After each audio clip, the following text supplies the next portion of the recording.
Dear friends, today let us reflect on the beautiful teaching of Jesus in the Gospel of Matthew, chapters 5 to 7, which is called the Sermon on the Mount, the first discourse of Jesus in the Gospel.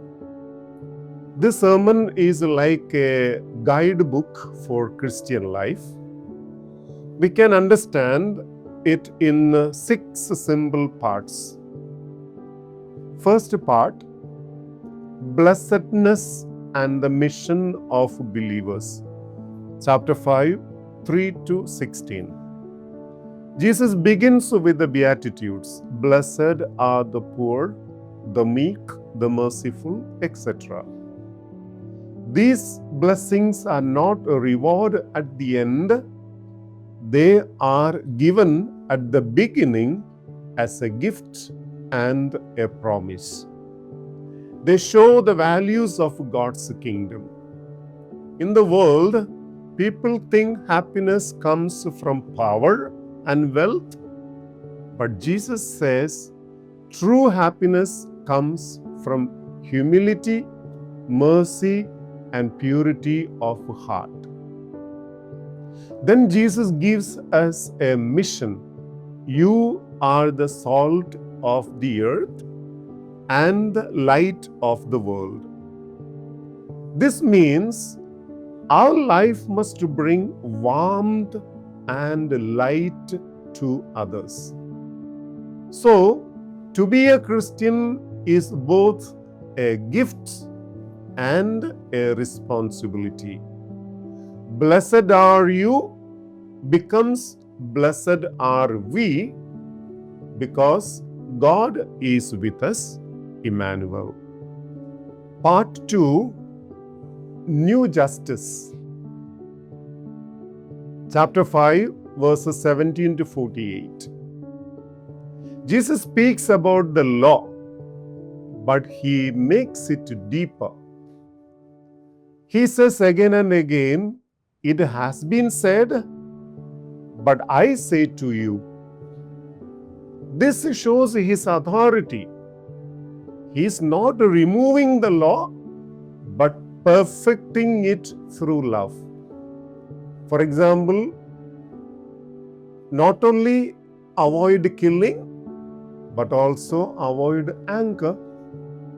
Not only avoid wrongdoing, but keep the heart pure. Not only love your friends, but even love your enemies.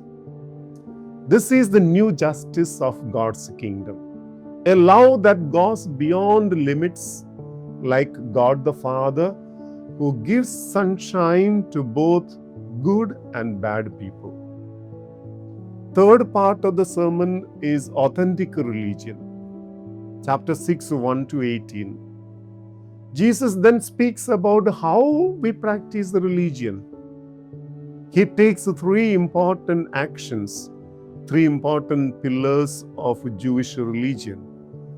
Giving or almsgiving, charity, prayer, fasting.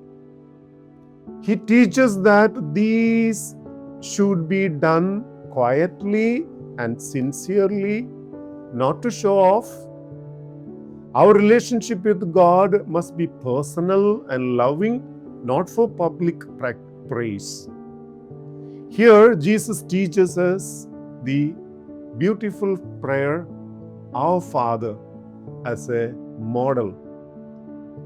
At its center is the very important message. We must forgive others if we want God to forgive us. The fourth part of the sermon is the confidence in God the Father. Chapter 6, verse 19 to chapter 7, verse 11. Here, Jesus teaches us to trust God as a loving Father. He gives some important instructions. Do not store up treasures only on earth. Do not worry about life. Do not judge others. Do not give what is holy to those who reject it. Ask, seek, and knock in prayer. The message is simple. God cares for us. If we trust Him, He can live. If we trust Him, we can live without fear and anxiety. The fifth part of the sermon is the golden rule, chapter 7, verse 12. Jesus then gives a simple rule that summarizes everything. Do to others what you would have them do to you. This is easy to understand but difficult to practice. If we follow this one rule, we can live in peace with everyone. The final part of the sermon is the call to decide. Chapter 7, 13 to 27. Finally, Jesus calls us to make a decision. We cannot remain neutral having heard the sermon. He gives many examples. 2 gates, narrow and wide. 2 ways, right and wrong. 2 trees, good and bad. 2 houses, one built on a rock, the other on sand. The message is clear. It is not enough to listen to Jesus. We must act on His words.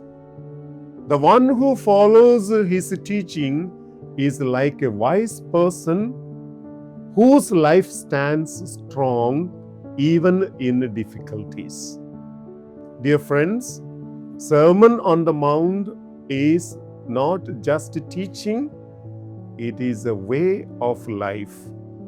It calls us to be humble and loving, to live a deeper justice, to pray sincerely, to trust God, to treat others with kindness, and to make the right choice in life.